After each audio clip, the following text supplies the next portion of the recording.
Bien, como lo anunciamos, estamos con el presidente del Consejo de Ministros, Gustavo Drancén, Premier. Muy buenas noches y gracias por estar aquí. Gracias. A ver, lo escuchaba también en una entrevista previa hace algunos instantes. Y claro, hablaba de un plan, digamos, que tiene dos ejes fundamentales o dos prioridades en este gobierno. El tema de la seguridad y el tema de la economía. ¿Cuál es el plan al respecto? O si es que de alguna manera viene a continuar los planes que ya habían sido establecidos por el anterior presidente del Consejo de Ministros. Habló, por ejemplo, del Perú Seguro, que es el plan en el Ministerio del Interior. Es decir, es continuar con los planes que de alguna manera se podrían decir habían en el gabinete anterior, en la presidencia del Consejo de Ministros. Cristian, las políticas de Estado se diseñan pensando en el corto, mediano y largo plazo. En este caso, el Plan Perú Seguro lo que espera es poder desarrollarse. Consideramos que las primeras etapas del plan se vienen ejecutando con bien. El horizonte es muy corto para poder juzgar su éxito. Tenemos acciones que nos hacen creer que las cosas están dando los primeros resultados, pero tenemos que incidir en ello. No hay novismo acá, Cristian. Hay que pensar en que hay que darle un proceso de maduración a las cosas para que vayan generando resultados. Prevención fundamentalmente. Además de la prevención, tenemos que trabajar en el marco de un control territorial que sea diferente, más específico. Tenemos además que enfrentar a la criminalidad, Cristian, que tiene diversas caretas, diversas formas de manifestarse. Están a lo largo del territorio. El crimen organizado no es el mismo. Tenemos crimen transnacional también que enfrentar, tenemos trata, tenemos extorsión, etc. Y por otro lado, algo que se requiere, y yo considero que esto es muy importante también, es el fortalecimiento de la institución. Pienso, Cristian, que en los próximos días nosotros debemos estarnos aproximando a los primeros resultados ya de este plan. La percepción de inseguridad es altísima, Cristian. Claro, muchos peruanos hemos sido víctimas de esta criminalidad, en un proceso que ha significado, entre otras cosas, algunas medidas para ir atendiendo. Los resultados no los podemos ver lamentable y sería irresponsable en mi parte, Cristian, decir que en un mes o en 2 meses vamos a haber solucionado esto. ¿Pero cree que la percepción es exagerada? Algo así dijo el ministro del Interior actual. No, yo creo que no lo es. Yo creo que no lo es. Yo creo que la percepción refleja precisamente lo que ahora siente el ciudadano y por eso nuestra preocupación de entregarle al país en los días próximos y cada día un Perú más seguro. Pero coincidiré conmigo entonces que la percepción y finalmente los números reales son distintos, pero de alguna manera lo que usted me dice es que tome en cuenta también la percepción como un tema fundamental, porque claro, la percepción hace que alguno ponga un negocio, que finalmente abra una bodega o no, porque si la percepción es negativa, obviamente no va a hacer nada de ello. Sin duda, sin duda, yo estoy totalmente de acuerdo con eso. En esa línea, entonces, la percepción que tiene la ciudadanía es que este ministro del Interior ha fracasado en el intento. Entonces, ¿por qué justamente darle ese tiempo de maduración cuando se trata no solamente de serlo, sino de parecerlo? Y para la ciudadanía no parece ser eficiente el actual ministro del Interior. Cristian, las críticas que han recaído sobre la gestión del ministro son de todos conocidas. En algunos casos yo me permitiría creer que pueden ser hasta en alguna medida no coincidentes con el esfuerzo que se viene haciendo. El problema es sumamente complejo, Cristian. No se trata de personas, se trata de planes, se trata de acciones concretas, se trata de encaminarnos. Imagínate tú, la criminalidad organizada no es porque está organizada. Si nosotros cada 2 meses, cada 3 meses, vamos a pensar que cada plan fracasó y que cada ministro fracasó, nunca vamos a tener la posibilidad de organizarnos. ¿Qué creo yo? Que merecemos un poco más de tiempo de maduración en esto. No son personas, todos los ministros estamos siendo evaluados y nos evalúan por resultados.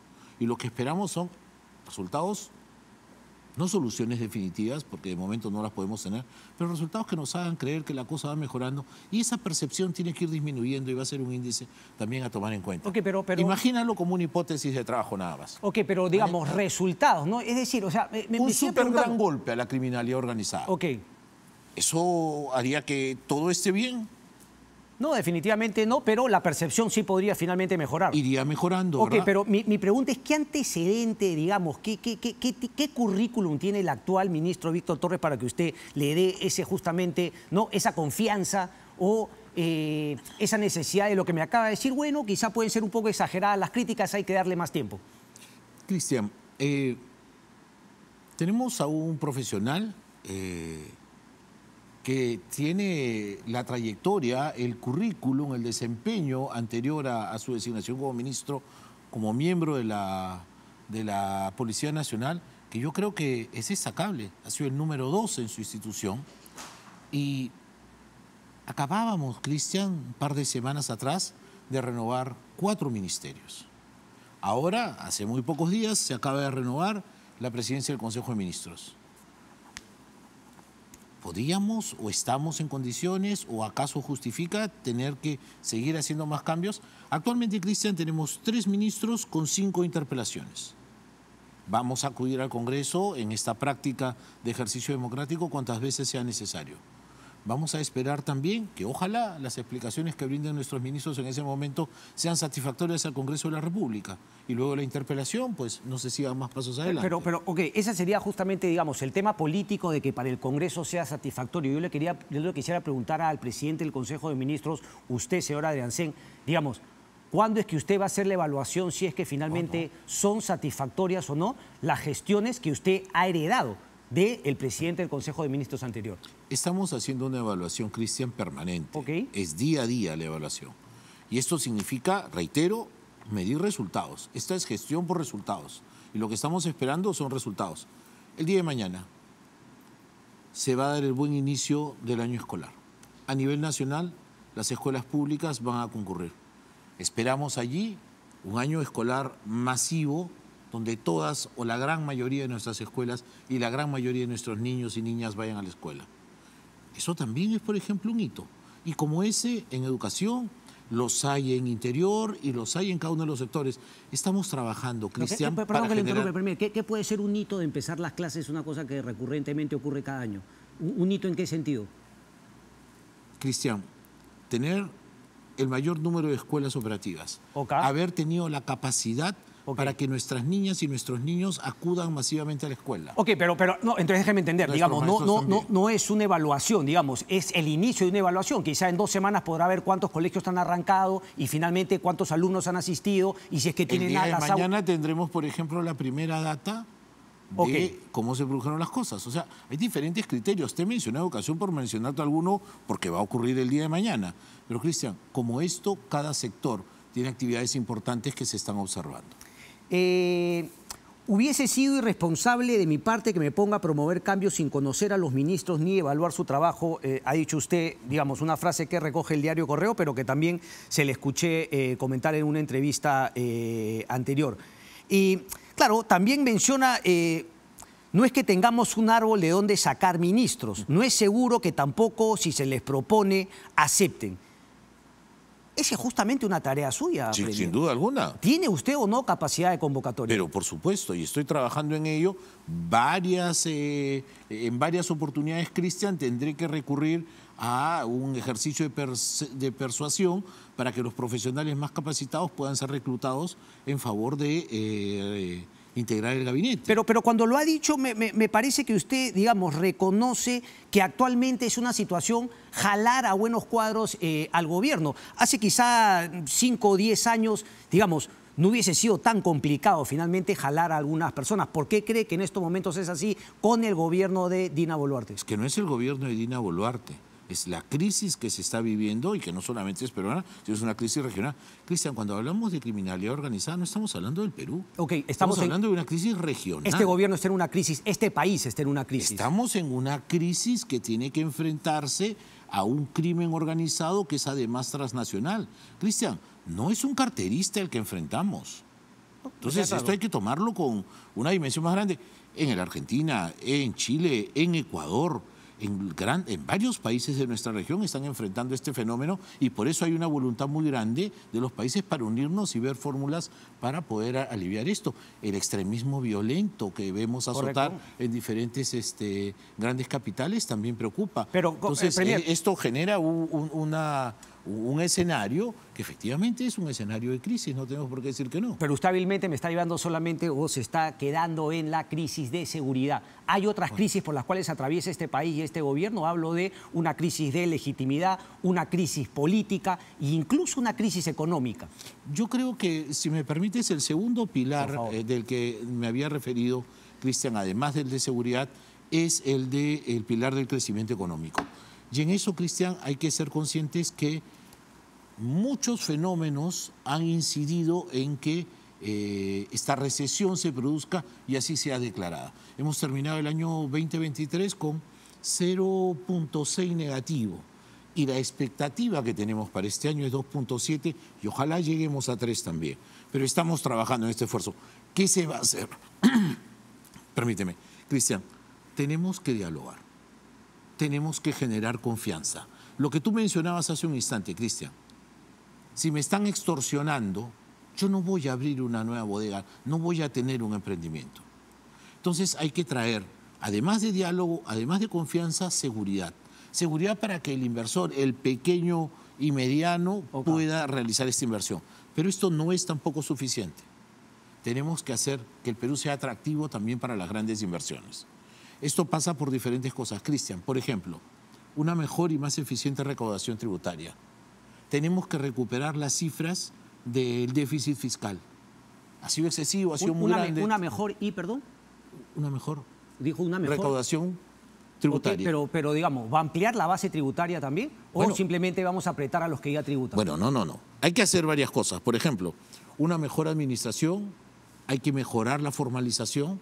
Tenemos un país esencialmente informal y cuando todo eso vaya mejorando, la base naturalmente se va a ir ampliando. La formalización es sumamente importante, pero también tienes que generar espacios de confianza para que esa formalización pueda producirse. Y eso también juega con la seguridad, con lo que tú mencionabas. Dame seguridad para que yo pueda invertir. Pero ahí, por ejemplo, me toca un punto fundamental, porque, claro, con el cambio del ministro de Economía vino un cambio en la jefatura de SUNAT y obviamente la premisa es apretar y recaudar más, no ampliando la base tributaria, sino justamente apretando. Y perdóname que se lo diga, pero se lo vi también en el programa anterior y cuando me habla de economía, está bien, claro, pero veo que nuevamente también, digamos, son las notas que un poquito le ha ayudado el ministro de Economía. Entonces es un poquito ese legado que usted recibe y que finalmente hay que continuarlo. Le pregunto directamente, ¿cuándo vamos a ver la mano de Gustavo Adriancén en este gobierno? Tenemos hace 2 semanas y pico un nuevo ministro de Economía. Un nuevo ministro de Economía que le está dando un nuevo giro también al proceso de reactivación económica. Yo, Gustavo Adriancén, me preguntas, voy a estar reunido en breve con los gremios de trabajadores y voy a estar reunido con el gremio de empresarios. ¿Qué queremos? Queremos escuchar a cada parte. Queremos saber qué piensan. Hay un estado elefantiásico, burocrático, que no permite que las inversiones se desarrollen con la celeridad con la que uno quisiera. Por el otro lado, seguramente los trabajadores dirán, oigan, tenemos que empezar a ver qué cosa es lo que vamos a tratar, a discutir, para que las condiciones laborales mejoren. Pues entonces vamos a trabajar sobre ello. Hay que escucharlos, Cristian. ¿Y sabes qué? Tenemos que escucharnos. Es la única manera de que podamos generar confianza. Una confianza que se ha perdido, Cristian.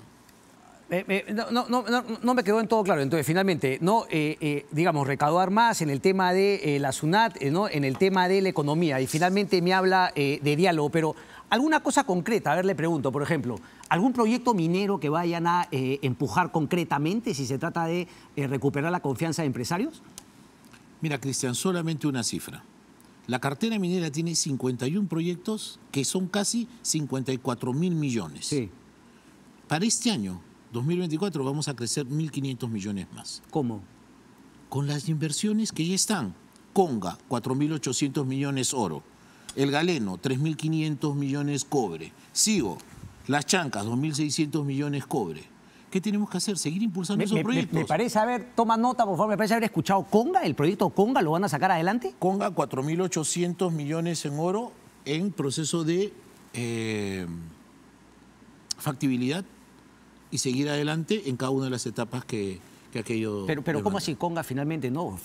Todos recordamos, ¿no?, que hubo un gran problema. ¿Cómo así sacar adelante el proyecto Conga? ¿No se ha confundido? Es que no estoy confundido, Cristian. Tenemos una cartera de proyectos en los que estamos esperando... Claro, pero la cartera, pues... Pero es que, Cristian, a ver... Le doy un ejemplo. Alberto Otaro, le doy una columna interesante de Jaime Chinche, estuvo en Canadá al parecer recibiendo, creo que, no sé, 2.800 millones o 28.000, si no me equivoco, revísame la nota. Y claro, la historia cuenta que el señor Otárola, al tener que venir a cubrir la crisis, deja esos proyectos, no termina de cerrar esas inversiones y parece que van al Ecuador. Cartera hay varias, pero el mensaje es distinto respecto de que efectivamente vengan, se inviertan y la ciudadanía las acepte con el impulso de un gobierno. Por ejemplo, Tía María. Necesitamos más diálogo. Tía María no es una inversión tan grande, es 1.400 millones. La participación de la ciudadanía, el compromiso del gobierno regional, la intermediación del Estado. Cristian, no se trata de tampoco decir no tengo en cartera nada, porque entonces dirían, bueno, entonces ¿qué vas a hacer, no? O sea, no tienes nada, no tienes ni idea, no tienes ninguna expectativa. No, ¿Te quedas con lo que estás? No, para nada. Expectativas hay que tener realistas. Entonces, tengo 54.000 millones y claro, el potencial minero es mucho más, pero de los proyectos que ya conocemos y que falta un impulso, vamos a sacar adelante el próximo año y medio. Tía María, voy a sacar adelante... Vamos a trabajar en ese esfuerzo, Cristian. Okay. Y vamos a trabajar en el destrabe también de algunos proyectos que tienen que ver con inversión pública que todavía no salen. ¿Qué más se tiene que hacer? Por ejemplo, ¿de qué se quejan los empresarios? Tenemos costos, Cristian, de transacción sumamente altos. Tenemos 1.000 pasos para hacer un proyecto. Okay. Tienes que pasar esa burocracia espantosa y elefantiásica. Tenemos que trabajarla, tenemos que combatirla y tenemos que superarla, porque de otra manera se espantan las inversiones. En agricultura, Cristian, todo lo que se tiene previsto hacer, Chaymoche 3, Chinecas, eso también es inversión. Es inversión grande, es masiva, es agricultura, es agroexportación. En eso también tenemos que trabajar. No hemos comprado urea todavía, desde el gobierno de Pedro Castillo, que se arrastra ese tema. Cristian, no solamente es urea. No, claro que no. Es también agua para que los cultivos puedan crecer. Ok. Déjeme hacerle una pregunta ahora, porque han habido críticas y usted las debe haber escuchado, por eso justamente no la respuesta. Déjeme leer solamente algunas notas, por ejemplo. Respecto, Hildebrand en sus 13... Dice, Adriancén llegó a Lima el martes por la noche y de inmediato se dirigió a Palacio de Gobierno. Este semanario supo que Adriancén no dudó en aceptar el cargo de premier. Ofreció su lealtad absoluta a la presidenta y aceptó que Boluarte interviniera en el nombramiento de prácticamente todos los nuevos funcionarios de la PCM, como el viceministro de Gobernanza Territorial, el secretario general, o el jefe de gabinete de asesores de la PCM. Parece que solamente va a poder escoger a su secretaria, lo decía en tono irónico. ¿Hay algo de cierto? Le hago la pregunta directamente, usted se ríe, pero ¿ha venido con alguien de su confianza a la PCM, Gustavo Adriancén, o todavía? El jefe de gabinete es una persona de mi entera confianza y ya me acompaña y los cambios también se están haciendo de manera progresiva. ¿Sabes qué, Cristian? Yo recuerdo que cuando asumí el cargo de ministro de Justicia, como era tradición en mi época, pedí que todos pongan su cargo a disposición. Y los titulares al día siguiente eran, va a descabezar el ministerio, ¿no? La noche de los cuchillos afilados. No tiene nada que ver. Mira, Cristian, ya uno va reposándose más después de tanto tiempo en este trajín y va siendo bastante más prudente, ¿no? Vas haciendo cambios más progresivos, vas dando oportunidad a las personas que demuestren sus capacidades personales y profesionales y vas reclutando también gente que te puede ir acompañando en este proceso. La evaluación es permanente. El gabinete ministerial sí, pero también todo lo que está pasando en la PCM y los funcionarios que hay ahí, no le veo nada extraño. ¿Quién es, perdón, el secretario general que usted me dice que es de su entera confianza y está con usted? El jefe de gabinete. ¿El jefe de gabinete? Aldo Prieto. Ok. Al señor Óscar Gómez Castro... es el secretario general. Él se queda, él es hombre que nombrado por Alberto Otárola, ¿él se queda? Él ha sido nombrado, Óscar y yo tenemos una relación personal y... Por eso se lo decía, también efectivamente entiendo hay una sociedad conjunta o algo así. Cristian, es un estudio de abogados, correcto, una firma consultora que se montó hace más de 20 años y que hace más de 10 años está en disolución y liquidación. Correcto, pero entonces, al tener esa relación, usted lo conoce bien y por lo tanto también entendemos, ¿será de su confianza y quedará en el cargo? No necesariamente, Cristian, tendrá que quedarse en el cargo. Ok. El otro tema, claro, ¿no? Y es lo que usted me decía. no tenemos la seguridad de poder convocar gente. Y claro, usted me plantea que más bien viene más reposado y que va a tener que evaluar. Uno diría, la situación de este gobierno, ya que hablábamos de percepción, la aprobación, la baja aprobación y alta desaprobación, ¿cree usted que finalmente así se debe actuar de manera pausada, de tomarse un tiempo, ver si es que hacen algunos cambios o se necesita, digamos, también un golpe de timón que pueda recobrar la confianza sin cortarle la cabeza a nadie? Nadie pide pues, una noche de los cuchillos largos, pero de alguna manera aprovechar el cambio, crisis igual oportunidad, para dar un mensaje potente a la ciudadanía. Sin duda se va a producir, y seguramente también ha ocurrido o va a ocurrir en los sectores donde hace poco hemos tenido renovación de ministros, pero te referías a la aprobación. Fíjate, Cristian, en los últimos 4 meses ha habido un estancamiento con la aprobación en relación a las autoridades del gobierno. Pero la última encuesta que salió el día sábado a mí me causó, no satisfacción porque haría mal en decirlo, pero una expectativa muy grande. Porque el segmento de los jóvenes, Cristian, era el que le daba mayor aprobación a la presidenta constitucional. Y el segmento de los jóvenes es el mayoritario, son los jóvenes quienes son mayoría aquí. Entonces yo digo, no todo es tan malo como parece. Pero los jóvenes son una suma de finalmente el porcentaje nimio, ¿no? ¿Cómo? Bajísimo. No. ¿Cómo Los va a ser jóvenes eso? son un porcentaje de la ciudadanía en general y en la encuesta general la aprobación de Dina Boluarte es bajísima. En la encuesta, pero por eso te decía, la excepción han sido los jóvenes con una aprobación que llegaba casi al 23%. ¿Ok? Entonces, te digo, esto genera una esperanza en relación a los otros segmentos etarios. No digo que esto sea definitivo y que tenemos que ser triunfalistas, digo que a mí en particular me genera una expectativa que la mayor aceptación esté en ese colectivo, que es finalmente el mayoritario de toda la población en el país. Hay que seguir trabajando. 600.000 peruanos han salido del país y entre ellos el 70-80% eran jóvenes. Y otros tantos se han quedado. Y es para ellos para los que también tenemos que trabajar, como para los que se van. Porque el propósito es, Cristian, mejorar precisamente el Perú para que los chicos no tengan necesidad de irse. Ofrecerles a los muchachos un Perú que sea seguro, un país que sea confiable, un país donde tengan educación, un país donde puedan tener oportunidades de trabajo. ¿Hay que mejorar las condiciones laborales de los jóvenes? Sí, hay que mejorarlas. Probablemente hay que revisar también el formato legal en el que ellos ahora se están insertando en el mercado. ¿Hay algunos obstáculos? ¿Podemos liberarlos? ¿Cuáles son ellos? Oye, Cristian, esto es muy complejo, pero hay que insistir en la posibilidad y en la necesidad de darles un Perú mejor a los chicos. Ok, déjame salir un poco del Ejecutivo per se para preguntarle un poquito respecto de las relaciones de los otros poderes. Es decir, ¿qué espera usted del Congreso de la República y del sistema de justicia? Hablo del Poder Judicial y del Ministerio Público, sobre todo en los temas de seguridad ciudadana, ¿no? Es decir, ¿qué espera de estos organismos del Estado, ¿no? Poderes del Estado, para ayudar al Ejecutivo en su lucha? ¿Usted está satisfecho con la labor que hace el Ministerio Público? ¿Falta en el Poder Judicial para que puedan, digamos, alinearse con lo que sería su intención en lucha contra la inseguridad? Yo diría que en ese punto, Cristian, tenemos que, por ejemplo, incrementar las sedes donde se atienden los delitos de flagrancia. Ok. Allí combinas policía, Ministerio Público y Poder Judicial. ¿Qué tenemos que hacer? Tenemos que mejorar la relación entre nuestra Policía Nacional y el Ministerio Público. Leí el otro día una noticia que decía, hemos capturado 36 y de los 36 capturados han liberado a 30. No, algo está fallando. O sea, a mí no me cabe en la cabeza que hay un fiscal que de buenas a primeras decide abrir en libertad a 30 después de haber sido capturado. ¿Pero qué cree? ¿Que es un mal fiscal o que lo previo a la decisión fiscal y la del juez fue indebido? Eso es precisamente lo que tenemos que determinar. ¿Y sabes qué, Cristian? Sentados juntos. Porque necesitamos que el fiscal le diga al policía dónde falló. O que el policía le diga al fiscal qué es lo que él debió hacer y no hizo.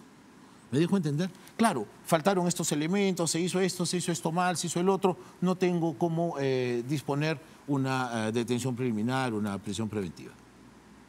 ¿Alguna ley particular del Congreso de la República que usted, o todavía es muy pronto para hablar de algo específico que usted requiera para aplicar su teoría? Estamos evaluando la posibilidad, insisto, en presentar una solicitud para que el Congreso nos apruebe facultades delegadas. Si no fuese así... Nuevamente facultades delegadas, ¿para qué materia? ¿Solo seguridad? Queremos pensar si algo ha quedado en el tintero en seguridad o algo está pendiente en materia económica para hacerlo. Pero si no fuera así, insisto, Cristian, si no fuera así, lo que podríamos presentar son proyectos ya listos para que se tramiten con carácter de urgentes.